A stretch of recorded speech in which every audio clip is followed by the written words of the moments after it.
ಓಂ ಶ್ರೀ ಗುರುಭ್ಯೋ ನಮಃ. ಹರಿಃ ಓಂ. ಅತ ಶ್ರೀ ತ್ರೈಲೋಕ್ಯ ವಿಜಯ ಅಪರಾಜಿತ ಸ್ತೋತ್ರಂ.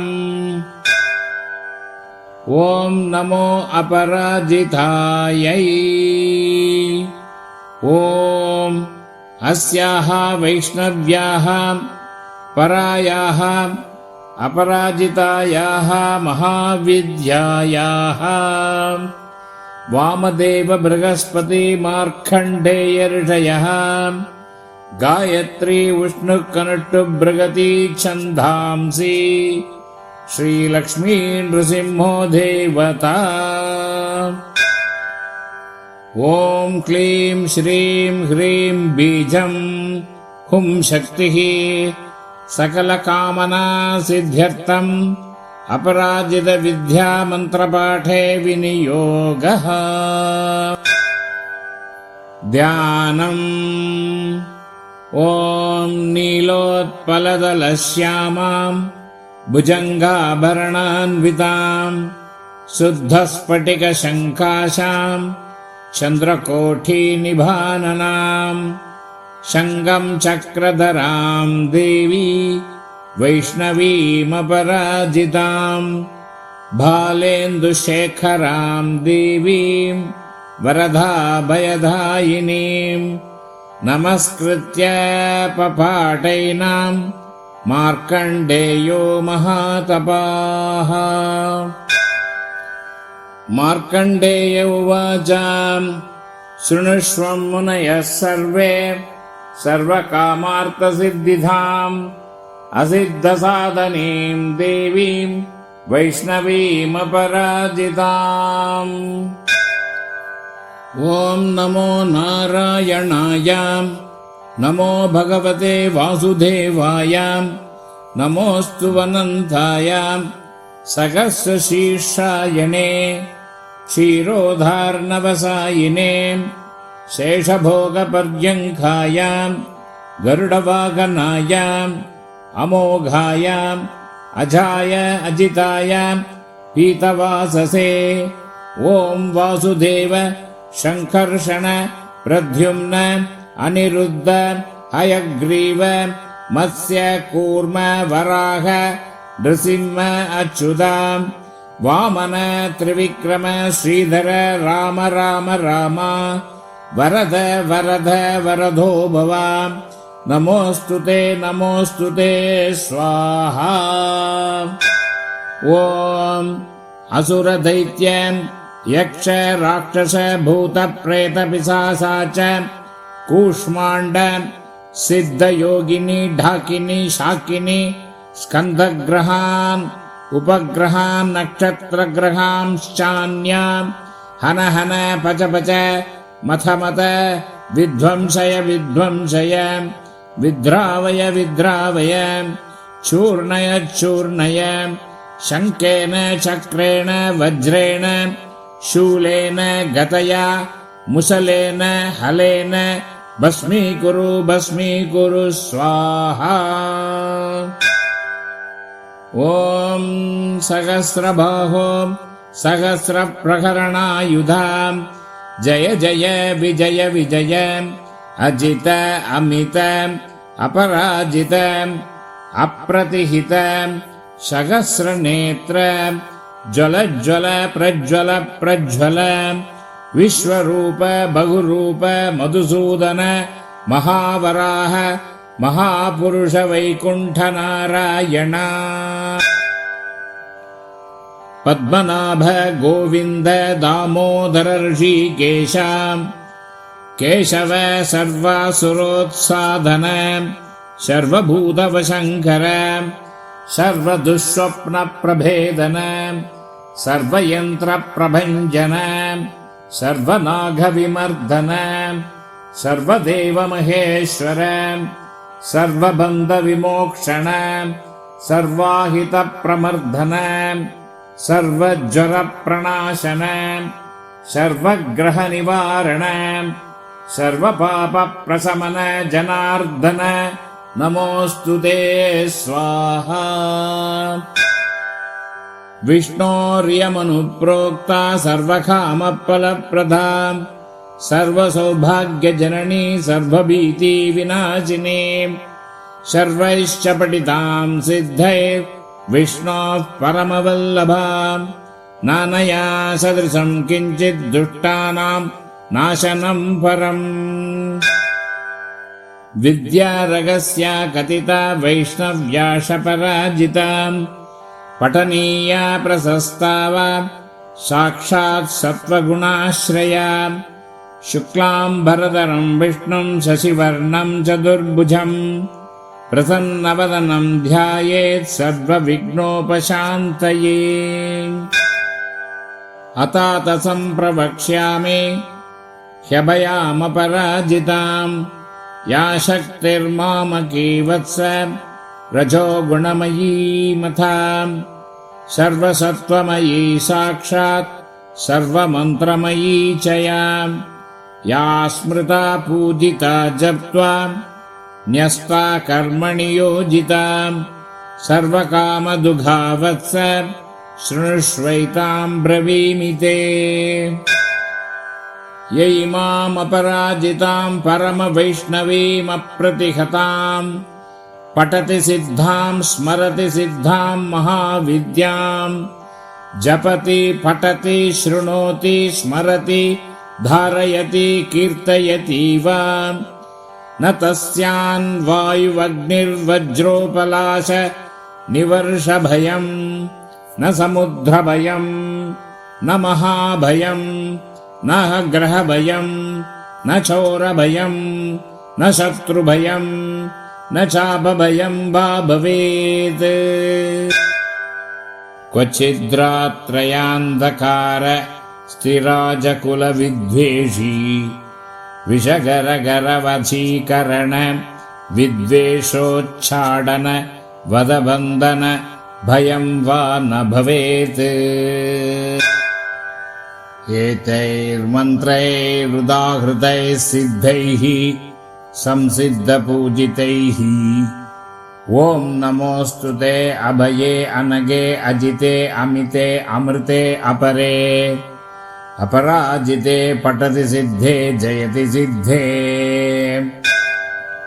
स्मरति सिद्धे एकानाशीति तमे एकाकिनी निश्चेतसी सुद्रुमे सुगन्धे एकान्नसे उमे ध्रुवे अरुन्धती गायत्री सावित्री जातवेदसी मानस्तोके सरस्वती धरणी धारिणी सौदामिनी अदिति दिति विनते गौरी गान्धारी मातंगी कृष्णे यशोदे सत्यवाधिनी ब्रह्मवादिनी काली कपालिनी करालनेत्रे भद्रे निद्रे सत्योपयाचनकरी स्थलगतं जलगतं अन्तरिक्षगतं वा मां रक्ष सर्वोपद्रवेभ्यः स्वाहा यस्याः प्रणश्यते पुष्पं गर्भो वा पतते यदि म्रियते बालको यस्याः काकवन्ध्या च या भवेत् धारयेद्या इमां विद्यामेतैर्दोषणैर्न लिप्यते गर्भिणी जीववत्सात् स्या पुत्रिणी स्यान्न संशयः भूर्जपत्रे त्विमां विद्यां लिखित्वा गन्धचन्दनैः एतैर्दोषणैर्न लिप्यते सुभगा पुत्रिणी भवेत् रणे राजकुले द्यूते नित्यं तस्य जायो भवेत् शस्त्रं वारयते ह्योषा समरे काण्डदारुणे गुल्मशूलाक्षिरोगाणां क्षिप्रं नाशयति च व्यातम् शिरोरोगज्वराणां न नाशिनी सर्वदेहिनाम् इत्येषा कथिता विद्या अभयाख्या अपराजिता एतस्या स्मृतिमात्रेण भयं क्वापि न जायते नोपसर्गा न रोगाश्च न योधा चापि तस्कराः न राजानो न सर्पाश्च न द्वेष्ट्रो न शत्रवः यक्षराक्षसवेताला न साकिन्यो न च ग्रहाः अग्नेर्भयं न वाताश्च न समुद्राश्च वै विशात् कार्मणं वा शत्रुकृतं वशीकरणमेव च उच्चाडनं स्तम्भनं च विद्वेषणमतापि वा न किञ्चित् प्रभवेत्तत्र यत्रेषा वर्तते भया पठेद्वा यदि वा चित्रे पुस्तके वा मुखे तवा हृदि वा द्वारदेशे वा वर्तते ह्यभयः पुमान् हृदये विन्यसेदेतां ध्याये देवीं चतुर्भुजां रक्तमाल्याम्बरधरां पद्मरागसमप्रभां पाशाङ्कुशभयवरैरलङ्कृतसुविग्रहाम् साधकेभ्यः प्रयच्छन्ति मन्त्रवर्णामृतान्यपि नातः परतरं किञ्चित् वशीकरणमुत्तमम् रक्षणं पावनं चापि नात्र कार्या विचारणा प्रातः कुमारिका पूज्या काधैराभरणैरपि तदिदं वाचनीयं स्यात् प्रीत्या प्रियते तु माम् ॐ अथात सम्प्रवक्ष्यामि विद्यामपि महाबलां सर्वदुष्टप्रशमनीं सर्वशत्रुक्षयङ्करीं दारिद्र्यदुःखशमनीं दौर्भाग्यव्याधिनाशिनीं भूतप्रेतपिशाचानां यक्षगन्धर्वरक्षसाम् डाकिनी शाकिनी स्कन्द कूष्माण्डानां च नाशिनीं महारौद्रीं महाशक्तिं सद्यः प्रत्ययकारिणीं गोपनीयं प्रयत्नेन सर्वस्वं पार्वतीपतेः तामहं ते प्रवक्ष्यामि सावधानमना शृणु एकाह्निकं द्वयाह्निकं च चातुर्थिकार्धमासिकं द्वैमासिकं त्रैमासिकं तथा चातुर्मासिकं पञ्चामासिकं शाङ्गासिकं वातिकपैत्तिकज्वरं श्लैष्पिकं शात्रिपातिकं तथैव सततज्वरम् मौहूर्तिकं पैत्तिकं शीतज्वरं विषमज्वरं द्वयाह्निकं त्रयाह्निकं चैव ज्वरमेकाह्निकं तथा क्षिप्रं नाशयते नित्यं स्मरणादपराजिता ॐ ह्रं हन हन काली शर शर गौरी धम धम विद्ये आले ताले माले गन्धे बन्दे पच पच विद्ये नाशय नाशय पापं हर हर संहारय वा दुःखस्वप्ननाशिनी कमलस्थिते विनायक मातः रजनी सन्ध्ये दुन्दुभिनादे मानसवेगे शङ्किनी चक्रिणी गदिनी वज्रिणी शूलिनी अपमृत्युविनाशिनी विश्वेश्वरी द्रविडी द्राविडी द्रविणी द्राविणी केशवदयिते पशुपतिसहिते दुन्दुभिधमनी दुर्मदधमनी शबरी किराती मातंगी ॐ द्रं द्रं ज्रं ज्रं कं क्रं तुरु तुरु ॐ द्रं कुरु कुरु ये मां दिशन्ति प्रत्यक्षं परोक्षं वा तान् सर्वान् धम धम मर्दय मर्दय तापय तापय गोपय गोपय पातय पातय शोषय शोषय उत्सादय उत्सादय ब्रह्माणि वैष्णवी माहेश्वरी कौमारी वाराही नारसिंही ऐन्द्री चामुण्डे महालक्ष्मी वैनायकी औपेन्द्री आग्नेयी चण्डी नैऋती वायव्ये सौम्ये येशानी ऊर्ध्वमदो रक्ष प्रचण्डविद्ये इन्द्रोपेन्द्रभगिनी ॐ नमो देवी जये विजये शान्ति स्वस्ति तुष्टि पुष्टि विवर्धिनी कामाङ्कुशे कामदुगे सर्वकामवरप्रदे सर्वभूतेषु मां प्रियं कुरु कुरु स्वाहा आकर्षिणी आवेशिनी ज्वालामालिनी रमणी रामणी धरणी धारिणी तपनी तापिनी मदनी मादिनी शोषणी संमोहिनी नीलपताके महानीले महागौरी महाश्रिये महाचान्द्री महाशौरी महामायूरी आदित्यरश्मि जाह्नवी यमगण्टे किणिकिणी चिन्तामणि सुगन्ते सुरभे सुरासुरोत्पन्ने सर्वकामदुगे यद्यथा मनीषितं कार्यं तन्मम सिद्ध्यतु स्वाहा ॐ स्वाहा ॐ भूस्वाहा ॐ भुवस्वाहा ॐ स्वस्वाहा ॐ महस्वाहा ॐ जनस्वाहा ॐ तपस्वाहा ॐ सत्यं स्वाहा ॐ भूर्भुवस्वस्वाहा यत एवागतं पापं तत्तैव प्रतिगच्छतु स्वाहेत्योम् अमोघैषा महाविद्या वैष्णवी चापराजिता स्वयं विष्णुप्रणीता च सिद्धेयं पाठतः सदा येषा महाबला नाम कथिता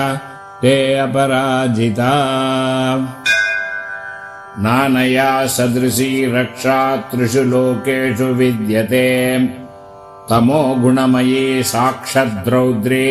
शक्तिरियं मता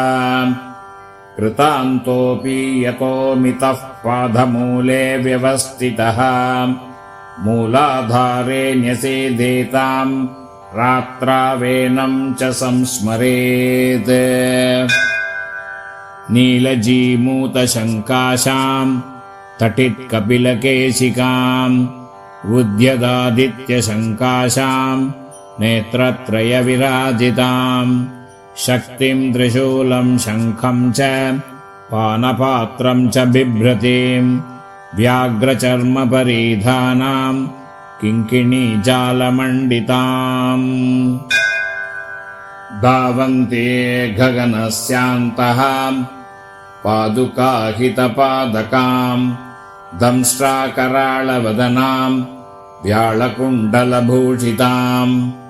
व्याक्तवक्त्रां ललजिह्वां भ्रुकुटीकुटिलालकां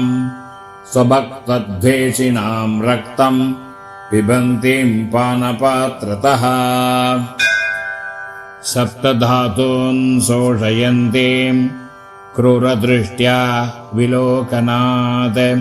त्रिशूलेन ततजिह्वां लीलयन्तीं मुहुर्मुहुः पाशेन बध्वातं साधमानावन्तीं तदान्तिके अर्धरात्रस्य समये देवीं ध्यायेन्महाबलाम् यस्य यस्य वधेन्नाम जपेन्मन्त्रं निशान्तके तस्य तस्य तयावस्थां कुरुते शापि योगिनी ॐ बले महाबले असिद्धसाधिनी स्वाहेति आमोघां पठति सिद्धां श्रीवैष्णवीम् श्रीमद् अपराजितविद्यां ध्यायेत् दुःस्वप्ने दुरारिष्टे च दुर्निमित्ते तथैव च व्यवहारे भवेत् सिद्धिः पठेत् सर्वविघ्नोपशान्तये। ॐ यदक्षरपदभ्रष्टं मात्राहीनं तु यद्भवेत् तत्सर्वं क्षम्यतां देवी क्षमस्व अपराजितां। तव तत्त्वं न जानामि कीदृशासि महेश्वरी, यादृशासि महादेवी तादृशी